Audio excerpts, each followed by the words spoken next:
In a shocking turn of events, the top-rated player in the state of Utah will not be going to the University of Utah. Salesi Moa to Tennessee instead. What does it mean for Utah? What went wrong? We're breaking it down on today's Locked On Utes.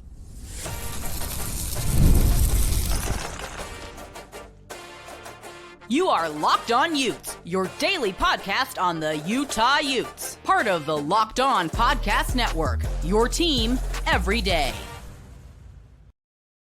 Hello, everyone, and thank you for making Locked On Utes your first listen and view of the day. We are part of the Locked On Podcast Network, available wherever you get your podcasts as well as on YouTube. And if this is your first time tuning into our show, make sure you like and subscribe.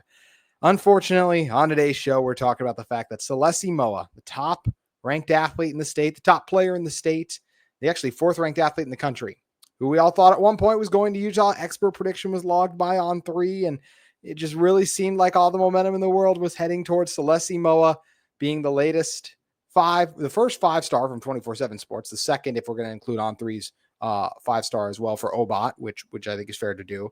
But yeah, the 6'2", 190-pound athlete from Fremont, the 45th ranked player in the country, fourth best athlete, number one in the state of Utah, decided to join the Tennessee Volunteers instead of the Utah Utes.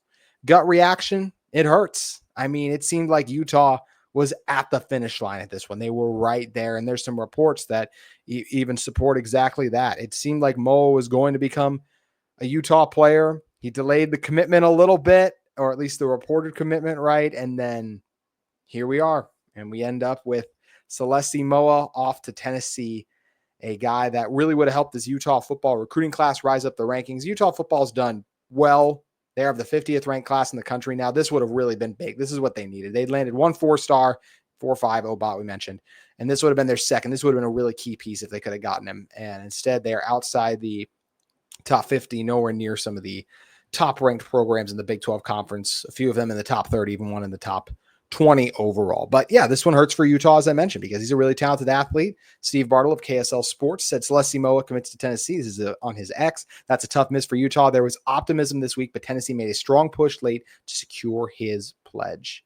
Alex Markham, who formerly of On3, actually announced he was departing the platform. So shout out Alex, and appreciate all he's done for this show, as well as obviously all the things he's done for the Utah community as well. With Utah missing out on Moa, the Utes need to control what they can control. If they show an explosive offense in 2025, they'll be able to flip big recruits that are currently committed elsewhere. Transfer portal wall should be crucial, as this has become the norm. That being the most key thing, right? Like, I was excited about Salesi Moa, but this is no miss on recruiting is detrimental.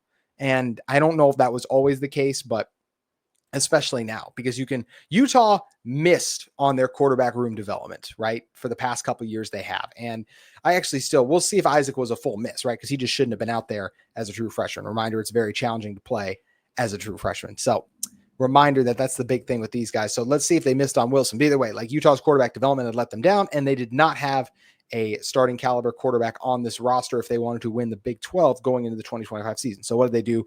Went over and grabbed Devin Dampier. Utah has other receivers and athletes who will be able to step in. But if Utah does want to raise that upper echelon, obviously helps to have a guy like Salesi Moa, and he's not at Utah.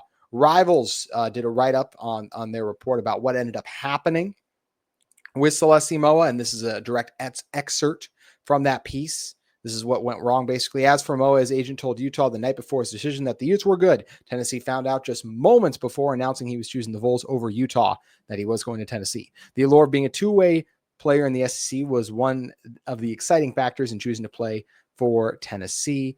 Josh Heupel spoke extensively with Moa the night before his announcement. Then 2 days before, it was OC Joey Hazel. Utah felt good until the day of Moa became hard to reach. So just kind of shows like, hey, Utah thought they had it. Everything was trending well in a positive direction, and obviously things went to the wayside from there, and Salesi Moa is now at Tennessee instead of going to be a Utah U. It's a disappointing turn of events for a Utah recruiting class that really could have used this next level commit, in my opinion, to get this class over the hump and where you'd really like it to be. But this is the nature of the game. I'll also just say this.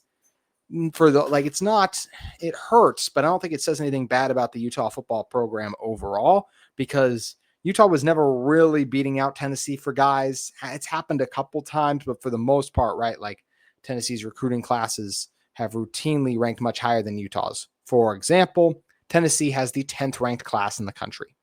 Tennessee is almost always recruited better from Utah, so the fact that Utah was still in this race is a good sign. Yes, it hurts to not land him being from the state of Utah, especially, and Utah has missed out on some of the top players in the state, a Brock Harris, a Bot Mulitalo going to BYU instead, but Utah has still landed the Pula twins, which was a big get for them, and Obot too. So I guess depending on the rankings and rating site, Utah already does have 2 4-stars, because I forgot about one of the Pula twins is a 4-star as well, but just hurts that you couldn't land Moa, who was a tremendous athlete. And I do think he has a chance to be a really good college football player. And we'll see what a dual threat type of player he can be when he heads up to Tennessee overall. But yeah, the Utah recruiting efforts roll on. We'll see what Utah can do. I loved what Alex Markham mentioned about how Utah is now just going to have to hope that as it pertains to the 26 class and adding explosive offensive weapons, you have to show what this offense looks like under Jason Beck. And then maybe you get a couple guys that go, ooh, rather than go before I sign, rather than sit on the bench a year at wherever, I want to come to Utah first where I can play.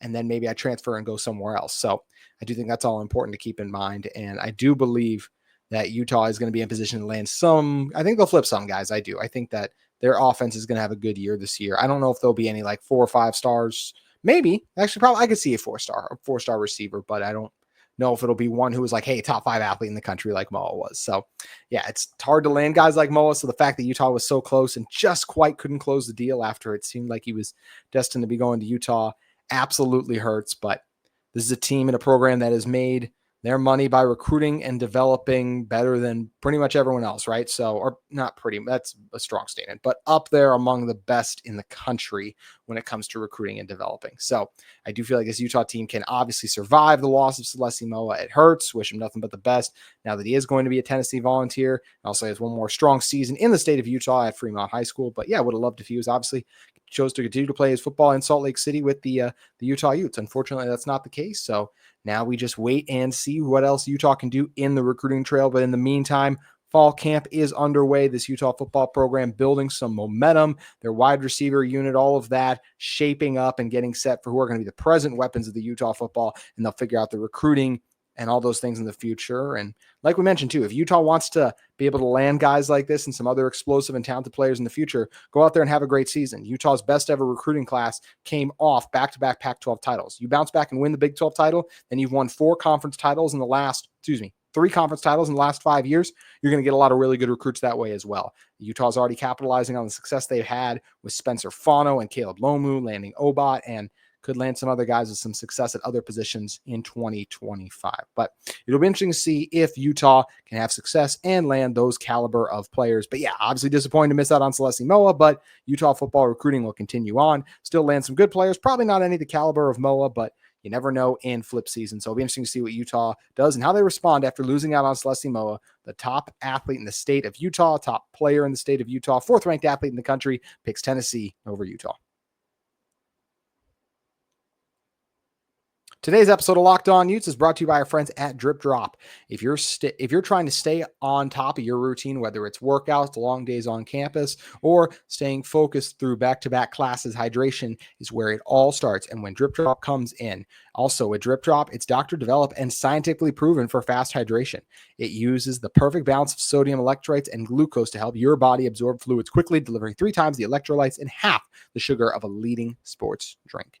Drip Drop has become my go-to, especially during long summer days or when I know I'll be sweating it out. I was playing golf earlier today, and Drip Drop was there to help make sure I stayed hydrated. Didn't want to cramp up or anything like that. Drip Drop was able to ensure my hydration was still strong. And after all my workouts, I turned to Drip Drop, and now you can too. Right now, Drip Drop is offering Locked On listeners 20% off your first order. Just head to dripdrop.com. Use promo code Locked On College. All caps, no spaces. That's dripdrop.com. Promo code Locked On College for 20% off. Stock up now before this heat hits even harder with August right around the corner. That's going to do it for this edition of Locked On Utes. Thank you again for making us your first listen and view of the day. If you're in the market for a second listen, Locked On College Football or Locked On Big 12, several of our Locked On shows, you can have your pick of whatever college football team you're into with the Locked On Podcast Network. That's going to do it for today's episode. We look back, being back with you tomorrow as we continue to talk about Utah football leading into the 2025 season.